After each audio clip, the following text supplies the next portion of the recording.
She yelled, "You don't control what I do with my life," after canceling our weekend plans for a girls' trip. I said calmly, "You're absolutely right." 3 days later, when she came home and saw what was missing, she didn't say a word, just sat down and started shaking.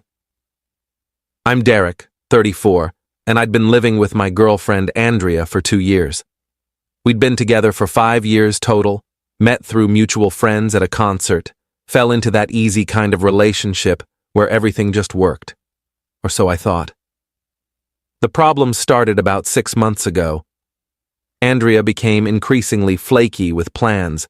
She'd commit to something, dinner with my parents, a weekend trip we'd been planning, even just a quiet night in, and then cancel last minute.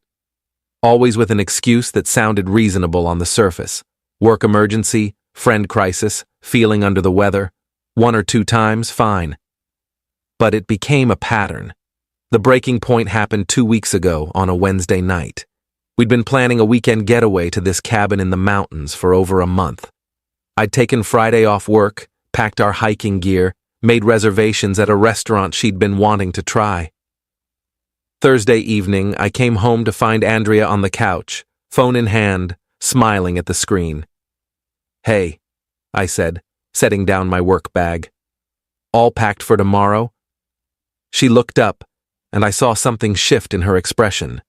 Guilt, maybe, or calculation. "About that," she started. "Jess called. Her boyfriend just broke up with her and she's devastated.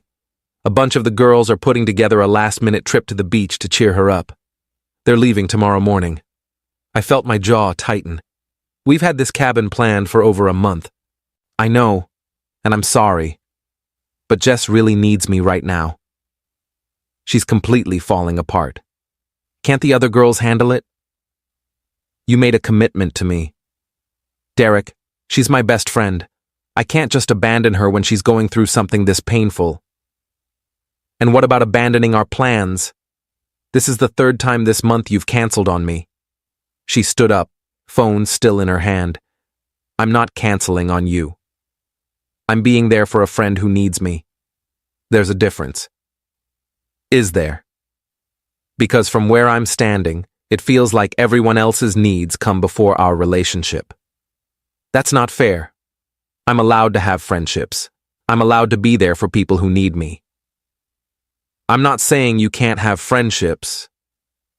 I'm saying I'm tired of being the fallback option, the thing you fit in when nothing better comes up. Her face flushed red. Nothing better? Are you serious right now? My best friend is heartbroken and you're making this about you? I'm making this about the pattern, Andrea, about how I plan things and you cancel them, about how I'm starting to feel like I don't matter to you anymore. Oh my God, you're so controlling. She threw her hands up. You don't control what I do with my life. I looked at her for a long moment. She was breathing hard, face still flushed, holding her phone like it was a shield. And I realized something in that moment. I was done fighting. You're absolutely right, I said calmly. I don't control what you do with your life. She seemed surprised by my sudden shift in tone. So, you understand why I need to go? I understand perfectly. Have a good trip. I walked into the bedroom and closed the door. I heard her moving around the apartment for a bit, heard the front door open and close around 9. She texted me later. Staying at Jess's place tonight. We're leaving early tomorrow. I'll be back Monday evening. Love you. I didn't respond. That night, I did something I'm not proud of, but also don't regret. I went through Andrea's laptop while she was gone. I'd never done it before. Always trusted her, always believed in privacy. But something about her reaction, about the way she'd been so quick to yell and deflect, made my gut twist. I found her messages with Jess easily enough. They used the laptop messaging app, and there, in plain text, was the truth I'd been trying not to see. There was no breakup. Jess's boyfriend was fine. The beach trip was real, but it had been planned for 3 weeks. Andrea had known about it when we booked the cabin. She'd just been trying to figure out how to get out of our trip without looking like the bad guy. But that wasn't the worst part. The worst part was the other messages. Messages with someone named Tyler. Flirty messages that went back months. Nothing explicitly physical, but the emotional affair was obvious. Inside jokes, complaints about me, promises to finally hang out properly when timing was better. And then I found it. A message from Tyler from 2 days ago. Can't wait for this weekend. Beach house is going to be perfect. Tyler was going on the girls' trip. I sat there with her laptop open, reading message after message, feeling something cold settle into my chest. Not rage, exactly. Something calmer and more final than rage. I spent Friday and Saturday thinking, planning. By Sunday afternoon, I knew what I had to do. I'd contributed about 60% of our shared expenses over the 2 years we'd lived together. The apartment lease was in both our names, but I'd paid the security deposit. Most of the furniture was mine from before we moved in together. The TV, the couch, the bed, the kitchen table, all mine. She'd brought some decorations, her books, her clothes, but the functional parts of our home were largely my stuff. Sunday evening, I called my brother and 2 friends. I need help moving tomorrow. Can you guys help me out? They showed up Monday morning with a truck. By noon, I'd moved out everything that was mine. The couch, the TV and entertainment center, the bed and mattress, the kitchen table and chairs, the coffee maker, the good pots and pans, the microwave, my clothes, my books, my personal items. All of it, gone. What I left behind was a nearly empty apartment. Her decorations on bare walls, her clothes in an empty bedroom with no bed, her books on the floor where the bookshelf used to be. The kitchen had her dishes and cheap cookware she'd had since college, but no table to eat at, no good appliances to cook with. I also left behind a note on the kitchen counter, the only surface left to put it on. Andrea, you're right. I don't control what you do with your life, but I do control what I do with mine. I found the messages, with Jess, with Tyler, all of it. I know Tyler went on your girls' trip. I know you've been lying to me for months. The lease is in both our names, so legally you have as much right to stay as I do. But everything that was mine is now at my new place. You can keep the apartment if you want it. The rent is due on the 1st. Don't contact me. We're done.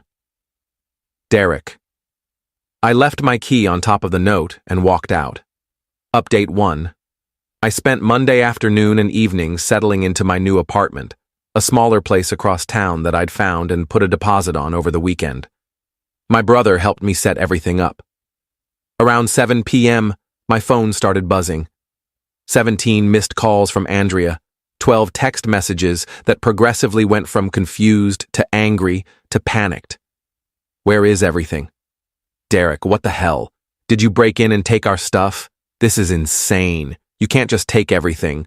Please call me. We need to talk. I can explain about Tyler. It's not what you think. Please, Derek, I'm freaking out. Where am I supposed to sleep? There's no bed. This is crazy. I'm calling the police. I blocked her number. She tried calling from other numbers. Friends' phones, I assumed. I blocked those too. She showed up at my new place around 9 p.m.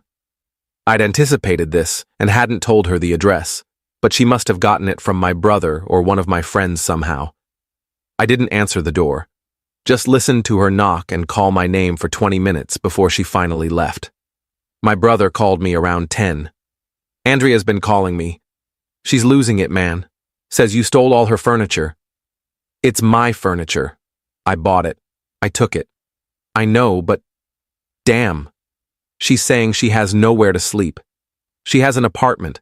She can buy a bed, like an adult. Fair enough. Just wanted to give you a heads up that she's going scorched earth. Calling everyone we know, telling them you abandoned her without warning.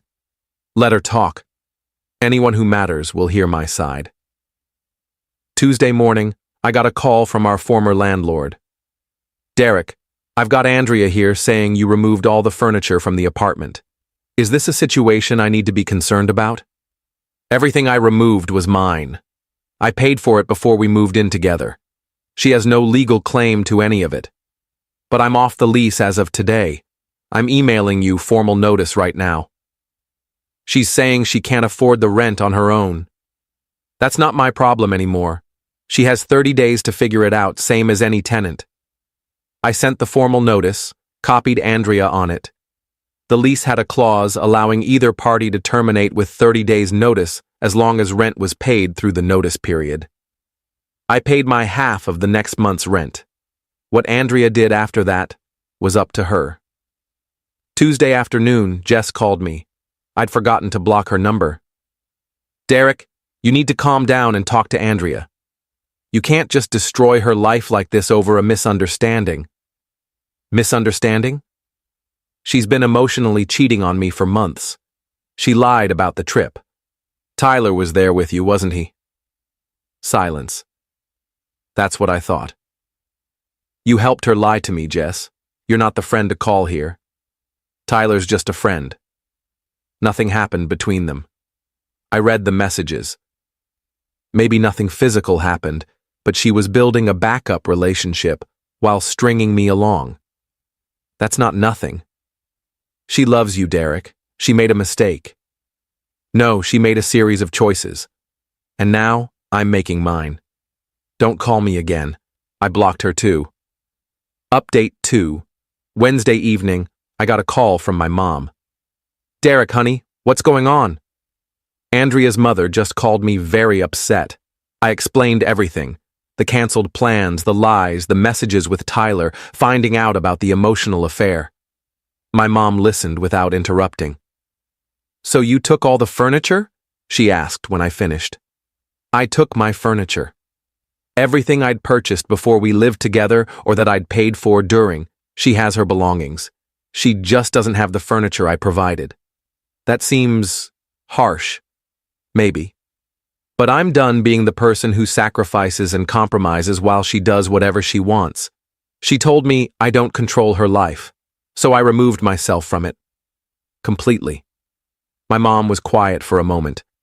Your father did something similar when his first marriage ended, took everything that was his and left her with an empty house. I always thought it was cruel when he told me that story. And now? Now I understand it better. Sometimes you need to make a clean break. Just be prepared for the fallout. The fallout came Thursday. Andrea posted on social media. A long, emotional post about how her boyfriend of 5 years had stolen everything from their apartment while she was away helping a friend.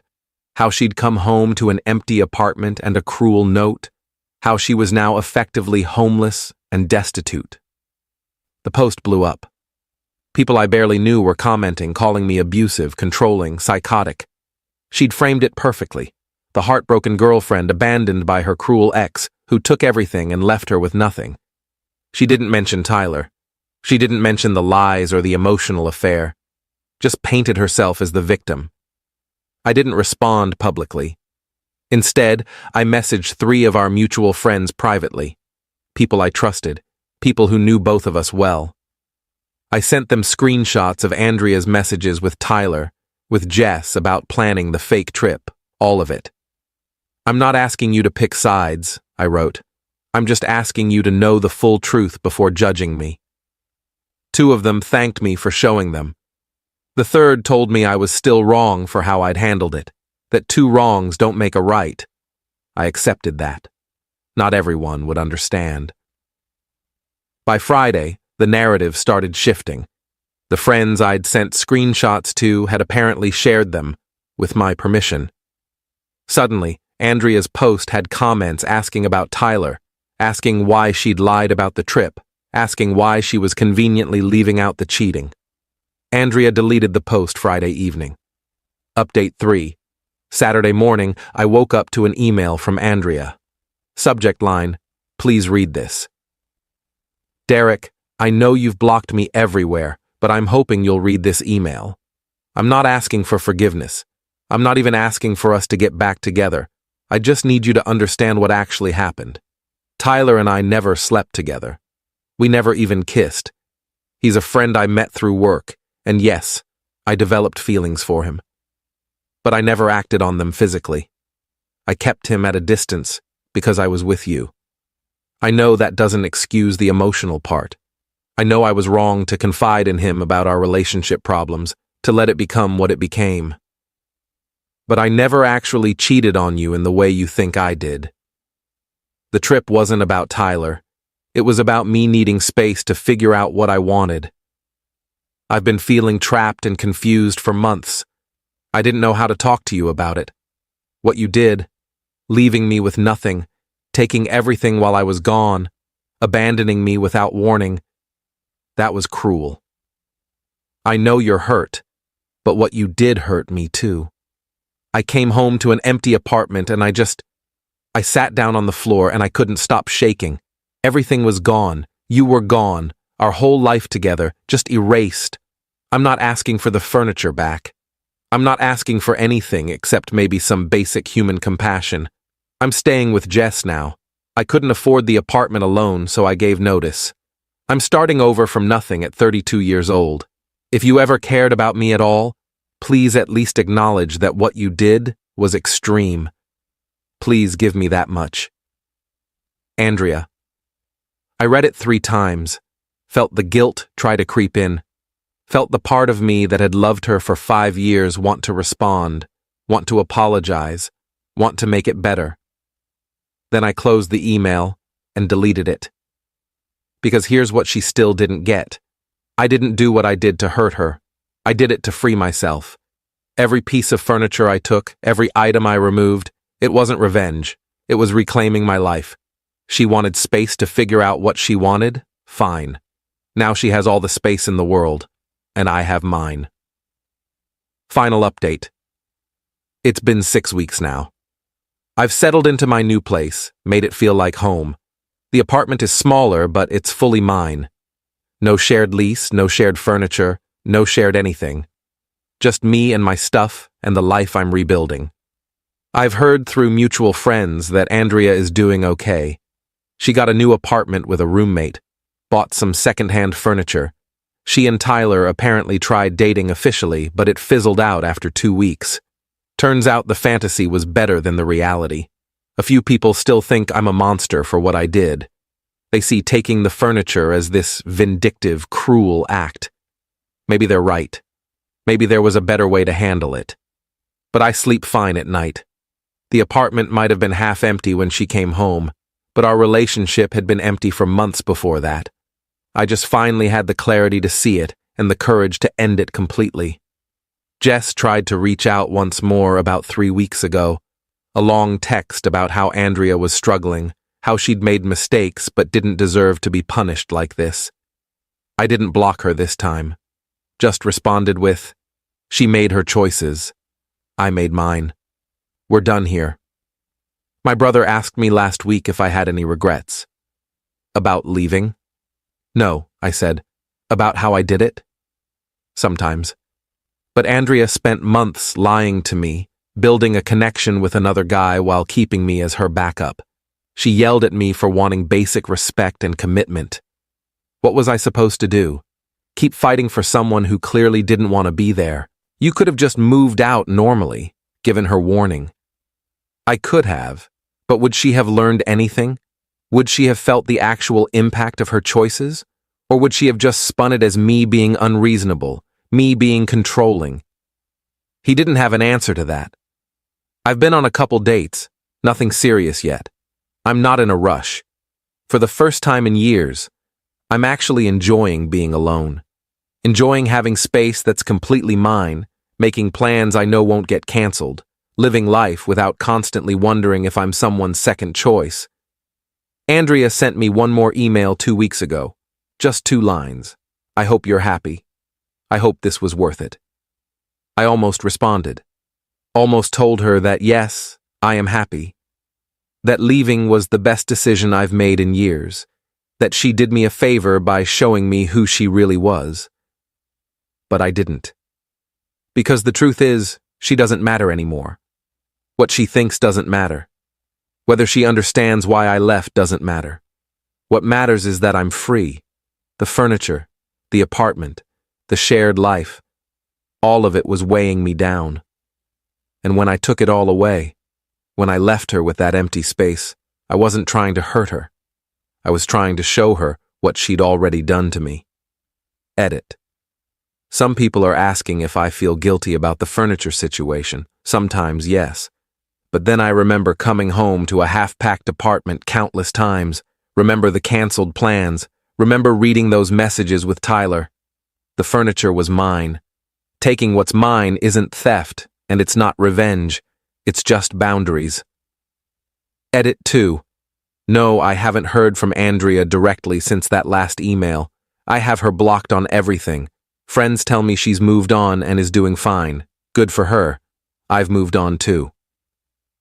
Edit 3. For everyone saying I should have just broken up with her like a normal person, I did. The note was the breakup. Taking my furniture was just the punctuation mark.